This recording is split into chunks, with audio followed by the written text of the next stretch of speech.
Students, मेरा नाम शक्ति सिंह दग्दी है। आज हम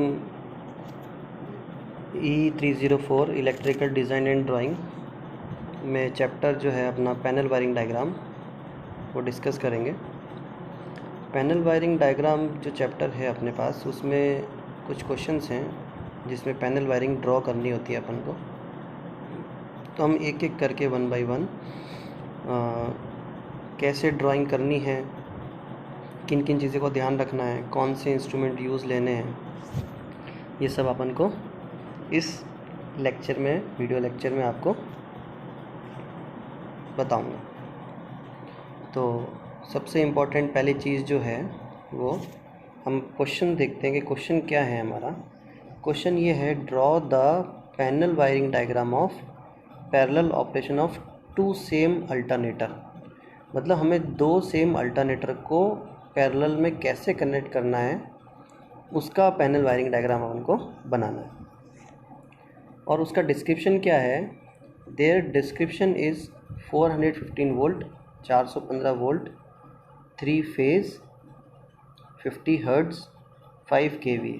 मतलब अल्टरनेटर जो है हमारे पास में वो 415 वोल्ट का है, 3 फेज़ का है, 50 हर्ट्ज़ का है और 5 kVA का है। मतलब ये उसकी रेटिंग है हमारे पास में। Also right the specification of instruments used. मतलब अपन को ये भी राइट करना है साथ में कि कौन कौन से इंस्ट्रूमेंट उसके साथ में यूज़ में आएंगे उस पैनल वायरिंग को बनाने में। तो सबसे पहले हमारे पास में लिस्ट होनी चाहिए, हमें पता होना चाहिए कौन कौन से इंस्ट्रूमेंट इसमें यूज़ हैं होंगे। तो सबसे पहले, क्योंकि अल्टरनेटर को पैरेलल में कनेक्ट करना है, तो अल्टरनेटर कितनी करंट जनरेट कर रहा है, कितना वोल्टेज जनरेट कर रहा है, कितनी फ्रीक्वेंसी पे चल रहा है, ये सब अपन को मेज़र होना चाहिए। तो अपने माइंड में ये आना चाहिए कि हमें जो भी इंस्ट्रूमेंट यूज़ लेना है वो उससे रिलेटिव होना चाहिए। तो सबसे पहली चीज़, अल्टरनेटर अगर जब करंट जनरेट करेगा, कितनी करेगा, तो उसके लिए हमें क्या चाहिए? एमीटर। कितना वोल्टेज जनरेट करेगा, उसके लिए क्या चाहिए हमें? वोल्टमीटर। तो फर्स्ट है हमारे पास में वोल्टमीटर, सेकंड है एमीटर, थर्ड में मैंने लिखा है CT करंट ट्रांसफार्मर, और फोर्थ में लिखा है पोटेंशियल ट्रांसफार्मर। जब हमें लो लेवल की करंट और वोल्टेज अगर मेज़र करना हो तो हमें हमारे पास में एमीटर और वोल्टमीटर होते हैं। बट अगर हायर लेवल की बात करें हम, 132 kV, 220 kV, या फिर अपन ये बोले कि करंट में 100 एम्पियर करंट, 200 एम्पियर करंट, तो CT और PT क्या करते हैं? हायर लेवल को लोअर लेवल में चेंज करते हैं। उसके बाद अपन उसको वोल्टमीटर और एमीटर से मेज़र कर सकते हैं। तो हमारे को CT भी चाहिए होगी, PT भी चाहिए होगी। उसके बाद में फिफ्थ है हमारे पास में voltage selector switch. Voltage selector switch एक रेगुलेटर की तरह स्विच होता है। उसको जब हम R फेज़ पर रखेंगे तो R फेज़ का वोल्टेज बताएगा, B फेज़ पे घुमाएंगे तो B फेज़ का वोल्टेज आएगा, Y पे रखेंगे तो Y का वोल्टेज आएगा। तो हमें अल्टरनेटर के तीनों फेज़ के वोल्टेज जो हैं वो हमें चेकआउट करने होते हैं, इसलिए हमें वोल्टेज सेलेक्टर स्विच काम में लेना है। सिक्स्थ है इंडिकेटिंग लैंप। जो पैनल पे छोटे छोटे लैंप लगे होते हैं, जब उसमें सप्लाई आ रही होगी तो वो लैंप जलते रहेंगे, तो हमें एक ब्रीफ आइडिया रहता है कि हाँ ये सप्लाई आ रही है। अगर वो बल्ब नहीं जलता है तो फिर हमें ये देखना होता है कि कौन सा फेज़ या फिर कहाँ पर सर्किट में प्रॉब्लम आ रही है। सेवन्थ है सर्किट ब्रेकर। अब एक होता है MCB और एक होता है CB। मिनीचर सर्किट ब्रेकर जो होता है वो एक छोटे लेवल पर, मतलब कम करंट पर काम करता है, और सर्किट ब्रेकर जो होता है वो बड़े लेवल पर काम करता है। दोनों का काम सेम होता है, बट जब हायर करंट होती है और उस टाइम सर्किट ब्रेक होता है तो बहुत ज़्यादा स्पार्क होता है। बहुत ज़्यादा स्पार्क होता है, इसलिए सर्किट ब्रेकर को डिज़ाइन किया गया। उस स्पार्क को क्वेंच करने के लिए, उस स्पार्क को ख़त्म करने के लिए अलग अलग तरह के सर्किट ब्रेकर डिज़ाइन किए गए। जैसे पहला सर्किट ब्रेकर अपन बात करें तो vacuum circuit breaker, air blast circuit breaker, और ऑयल सर्किट ब्रेकर, या फिर SF6 सर्किट ब्रेकर। ये अलग अलग तरह के सर्किट ब्रेकर हैं।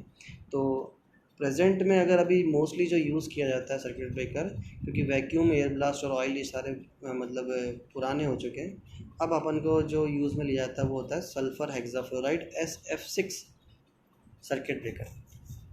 तो हमें सर्किट ब्रेकर भी काम में लेना है। उसके बाद में हमारे पास में आएगा सिंक्रोनोस्कोप। सिंक्रोनोस्कोप क्या करता है? अल्टरनेटर जब घूमेगा तो उसकी जो फ्रीक्वेंसी है वो चेकआउट करने के लिए हमें सिंक्रोनोस्कोप चाहिए होता है, सिंक्रोनाइजिंग स्विच चाहिए होता है। 9 पॉइंट पर है, 10 पर है फ्रीक्वेंसी मीटर। हमें फ्रीक्वेंसी मीटर भी पता लगा होना चाहिए ताकि अल्टरनेटर कितनी फ्रीक्वेंसी जनरेट कर रहा है वो चीज़। तो ये 10 जो मैंने इंस्ट्रूमेंट्स लिखे हैं ये हमें ये रिक्वायर्ड होंगे अगर किसी दो अल्टरनेटर को पैरेलल में कनेक्ट करना है तो। अब देखिए पैरेलल ऑपरेशन ऑफ अल्टरनेटर की कंडीशन क्या होनी चाहिए। सबसे पहली चीज़ उनका वोल्टेज सेम होना चाहिए, दूसरी चीज़ उनकी फ्रीक्वेंसी सेम होनी चाहिए, तीसरी चीज़ उनका फेज सीक्वेंस सेम होना चाहिए। अगर ये कंडीशन फुलफ़िल होती हैं तो एक अल्टरनेटर के साथ दूसरा अल्टरनेटर कनेक्ट किया जा सकता है। अगर ये कंडीशंस फुलफ़िल नहीं होती हैं तो फिर अपन उसको कनेक्ट नहीं कर सकते। तो इन तीनों कंडीशंस को चेक करके ही अपन को इनकमर अल्टरनेटर को कनेक्ट करना होता है। अब हमें ये देखना है कि जो हमने 10 इंस्ट्रूमेंट्स अभी देखे हैं ये कौन कौन सी रेटिंग के हमें काम में लेने हैं, क्योंकि हमें ये पता होना चाहिए कि according to cost, according to size वही चीज़ काम में ली जाएगी जो उस चीज़ के रिक्वायर्ड है। अगर एक फ़ैन को 5 एम्पियर का स्विच चाहिए तो एक गीज़र को 16 एम्पियर का स्विच चाहिए। ऐसा नहीं कि फ़ैन के भी अपन 16 एम्पियर का स्विच लगा देंगे। तो जिसके लिए जितना रिक्वायर्ड होता है उतना ही अपन को यूज़ करना होता है। तो वो कैलकुलेट कैसे करेंगे अपन, उसको कैलकुलेट करने के लिए क्या किया अपन ने, अपन को गिवन है KVA ऑफ अल्टरनेटर 5 KVA। अपन को दिया है कि अल्टरनेटर जो है वो 5 KVA का है। तो अपन क्या करेंगे, पहला इसका पर फेज़ KVA निकालेंगे। पर फेज़ KVA का निकालने के लिए मैंने क्या किया, 5 KVA डिवाइड बाई 3 तो इज इक्वल टू क्या आ गया 1.67 KVA। तो पर फेज़ KVA आ गया अपने पास में 1.67 KVA और हमको लाइन वोल्टेज जो क्वेश्चन में दिया हुआ है वो है 415 वोल्ट, 415 वोल्ट अपन को लाइन वोल्टेज दिया है। तो अगर हम फेज़ वोल्टेज निकालेंगे तो क्या होगा, फेज़ वोल्टेज अगर हम अज्यूम करते हैं कि हमारे पास जो अल्टरनेटर है वो स्टार कनेक्टेड है तो फेज़ वोल्टेज जो होगा वो होगा VL/√3 line voltage divide by √3। तो लाइन वोल्टेज है 415 डिवाइड बाई √3 तो हमारे पास में फेज़ वोल्टेज आ गया 239.6, मतलब पर फेज़ KVA आ गया हमारे पास और पर फेज़ वोल्टेज आ गया। तो हम पर फेज़ करंट निकाल लेंगे। पर फेज़ करंट निकालने के लिए क्या करेंगे, phase current is equal to KVA per phase divide by voltage per phase या फेज़ वोल्टेज बोल लीजिए उसे। तो हमने जब इसको डिवाइड किया तो हमारे पास में आंसर आया 6.97 एम्पियर, मतलब लगभग 7 एम्पियर करंट जो आई वो फेज़ करंट हमारे पास में आई। अब इस करंट के अकॉर्डिंग अपन को बाकी जो इंस्ट्रूमेंट जो यूज़ होंगे इसके अंदर उनकी रेटिंग लिखनी है। तो इस तरह की एक टेबल अपन को बनानी होती है, इसमें serial number, name of instrument, quantity और स्पेसिफिकेशन। तो पहला अपन ने काम में लिया सर्किट ब्रेकर। तो सर्किट ब्रेकर अपन को 2 क्वांटिटी में काम में लेना है क्योंकि एक अल्टरनेटर के लिए एक और दूसरे अल्टरनेटर के लिए दूसरा सर्किट ब्रेकर। उसकी रेटिंग क्या रहेगी, 415 वोल्ट और 32 एम्पियर।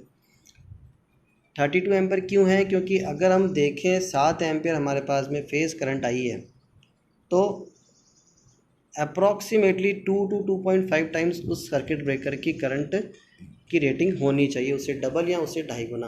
तो अगर इसको 2.5 गुना करते हैं अपन 7 एम्पियर को तो करीब आता है ये 7 14 और 3 17 18 समथिंग आता है। तो 18 एम्पियर के लिए हमारे को जो नेक्स्ट स्टेप आएगा वो 32 एम्पियर के आएगा। तो सर्किट ब्रेकर जो हमारे को काम में लेना है वो कौन सा लेना है, 415 वोल्ट और 32 एम्पियर। सेकंड चीज़ जो हमें काम में लेनी वो क्या है, एमीटर। तो एमीटर हमारे को 2 काम में लेने हैं, एक अल्टरनेटर के लिए और दूसरा दूसरे के लिए। वो लेना है 0 से 16 एम्पियर, क्योंकि हमारे पास में 7 एम्पियर तो करंट आई है। तो ऐसा तो है नहीं कि हम 7 एम्पियर तक ही काम में लेंगे, हम उसका कुछ हायर वर्जन लेंगे ताकि अगर करंट बढ़ती भी है किसी कंडीशन में तो वो हम मेज़र कर सकें। तो 0 से 16 एम्पियर और MI टाइप का मूविंग आयरन। AC में हम मूविंग आयरन और DC में अपन मूविंग कॉयल MC काम में लेते हैं। इसी तरह से थर्ड पॉइंट है हमारे पास वोल्ट मीटर। 2 वोल्ट मीटर काम में लेने हैं, क्योंकि लाइन वोल्टेज हमारा 415 वोल्ट का है तो हमें 0 से 600 वोल्ट का MI टाइप का वोल्ट मीटर यूज़ में लेना है। क्वांटिटी कितनी रहेगी, 2 रहेगी। उसके बाद एक और वोल्ट मीटर लिया अपन ने 4th पॉइंट पर, वोल्ट मीटर जो कि लिए अपन ने 3 और वो हैं 150 वोल्ट के। वो 150 वोल्ट के क्यों हैं, क्योंकि हमारे पास में वहाँ पे PT जो हम काम में लेंगे, चलो पहले अपन PT डिस्कस कर लेते हैं उसके बाद करते हैं। पोटेंशियल ट्रांसफार्मर हमें 2 चाहिए, ये दो पोटेंशियल ट्रांसफॉर्म किस में से चाहिए, एक अल्टरनेटर जो 415 वोल्ट जनरेट कर रहा है वो उसको 110 वोल्ट में कन्वर्ट करेगा, दूसरा अल्टरनेटर भी 110 वोल्ट में कन्वर्ट करेगा। फिर उन दोनों को अपन कंपेयर करके फिर अपन उसको सिंक्रोनाइज करके सेकंड अल्टरनेटर को, इनकमिंग अल्टरनेटर को सर्किट में लाएंगे। इसलिए 110 वोल्ट वाले हमें ये चीज़ चाहिए। तो 110 वोल्ट है इसलिए अपन को वोल्ट मीटर जो है वो यहाँ 150 वोल्ट वाले चाहिए। जो मैंने बताया आपको, ये 3 वोल्ट मीटर जो अपन यहाँ पे 150 वोल्ट के काम में लिए हैं वो 3 होंगे। क्यों होंगे? क्योंकि हमारा पीटी का जो आउटपुट है वो 110 वोल्ट का है, इसलिए। फिफ्थ पॉइंट है अपना circuit current transformer. Current transformer 2 अपने सीटी काम में लिए 75/1। इसका मतलब क्या है कि 75 एम्पियर अगर सर्किट में करंट फ्लो हो रही है तो मैक्सिमम जो रेंज जो एमीटर की रीडिंग आएगी वो 1 एम्पियर आएगी, और अगर 1 एम्पियर से कम आती है तो उसके कंपेयर में लाइन के अंदर जो करंट होगी वो कम हो जाएगी। सपोज़ कीजिए कि अगर हमारे पास एमीटर 0.5 रीडिंग देता है तो 75 का आधा जितना होगा उतनी उस लाइन के अंदर वो करंट फ्लो हो रही होगी। पीटी हमने डिस्कस कर लिया। उसके बाद 7th आता है फ्रीक्वेंसी मीटर। फ्रीक्वेंसी मीटर जैसा कि मार्केट में अवेलेबल होगा और हमारे पीटी का जो आउटपुट है वो 110 वोल्टेज का है, तो 110 वोल्ट का फ्रीक्वेंसी मीटर लेंगे। ये मैंने एरो करके दिखाया हुआ है, क्योंकि पीटी का आउटपुट वोल्टेज 110 है तो फ्रीक्वेंसी मीटर भी 110 का होगा और सिंक्रोस्कोप भी 110 वोल्ट का होगा। ये एरो करके दिखाया है मैंने। उसके बाद हमारे पास में एक सिंक्रोनाइजिंग स्विच होगा जो कि 415 वोल्ट और 2 पोल का होगा। वो भी अपन को 3 काम में लेना है। और लास्ट में है इंडिकेटिंग लैंप। 6 लैंप है अपने पास, 3 एक अल्टरनेटर के लिए और तीसरे बाकी 3 जो है दूसरे अल्टरनेटर के लिए हैं। तीनों जो होंगे वो अलग अलग कलर के होंगे, RYB ऐसे करके हमारे पास में ये लिस्ट आ गई है। तो जब भी हमारे पास में क्वेश्चन आएगा तो सबसे पहले हमारे को फेज़ वोल्टेज निकालना है, फेज़ करंट निकालनी है। उसके बाद में हम उसके हिसाब से जो इक्विपमेंट्स हैं जो रिक्वायर्ड हैं उनकी रेटिंग निकालेंगे, उनकी एक लिस्ट बनाएंगे। उसके बाद अपन सर्किट को ड्रॉ करेंगे। तो यहाँ तक का हमारा सिस्टम हुआ कि हमने लिस्ट लिखी, रेटिंग निकाली और इंस्ट्रूमेंट्स के साथ में उसकी क्वांटिटी और उसकी स्पेसिफिकेशन अपन ने यहाँ पर लिख दी है। अब हमें क्या करना है, पैनल वायरिंग का जो डायग्राम बनाना है। तो सबसे पहले हमने क्या देखा कि ऊपर RYB लिखा है लेफ़्ट कॉर्नर में, तो यहाँ पे 3 फेज़ बनाए अपन ने। 3 फेज़ बनाने के बाद एक अल्टरनेटर यहाँ ड्रॉ किया, एक अल्टरनेटर यहाँ ड्रॉ किया। जो सेकंड वाला अल्टरनेटर है ये वाला, ये हमारा इनकमर है, और पहले वाला जो अल्टरनेटर है वो हमारे पास में पहले से कनेक्टेड है। इसमें यहाँ पर हमने सर्किट ब्रेकर लगा रखा है, ये वोल्टेज सेलेक्टर स्विच लगा रखा है, ये यहाँ पर सीटी लगा रखी है, और ये तीनों जो हैं ये सारी चीज़ें जो हैं वो इन 3 लाइन से ऊपर तीनों फेज़ पर कनेक्ट है, RY और B पर कनेक्ट है। यहाँ पर हमें क्या देखना है कि जब अल्टरनेटर 1 का जो वोल्टेज होगा वो पीटी क्या करेगी, उसको कन्वर्ट करेगी। अगर 415 वोल्ट है तो उसको 110 वोल्ट में पीटी कन्वर्ट करेगी। वो 110 वोल्ट जो है वो इस सिंक्रोनाइजिंग बस बार पे आएगा। सिमिलरली जब अल्टरनेटर 2 वोल्टेज जनरेट करेगा तो उसको पीटी कन्वर्ट करेगी, और ये वाला वोल्टेज भी कहाँ पर आएगा, इस सिंक्रोनाइजिंग बस बार पर आएगा। इस सिंक्रोनाइजिंग बस बार से जो वोल्टेज है वो कहाँ पर आएगा, इस सिंक्रोनोस्कोप पर आएगा। एक वोल्टेज तो जो अल्टरनेटर 1, 2 से होते हुए सिंक्रोनोस्कोप पर आया वो, और दूसरा वोल्टेज जो ऊपर वाले 2 फेज़ से जो आ रहा है, ऊपर वाले 2 फेज़ से आ रहा है वो यहाँ पर आएगा इस पीटी के अकॉर्डिंग। तो जब पीटी यहाँ